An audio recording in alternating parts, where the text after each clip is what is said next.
لیکن پھر بھی میں کھل کر کے آپ کے ساتھ یہ کہتا ہوں، بچے میرے بھی،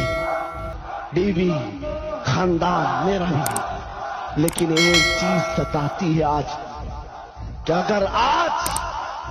آپ سب کی باتیں سن کر کے ہم بھی کہیں تھوڑا جی لیں گے، ہم بھی 10 سال 12 سال 14 سال جو زندگی مل جائے جی لیں گے،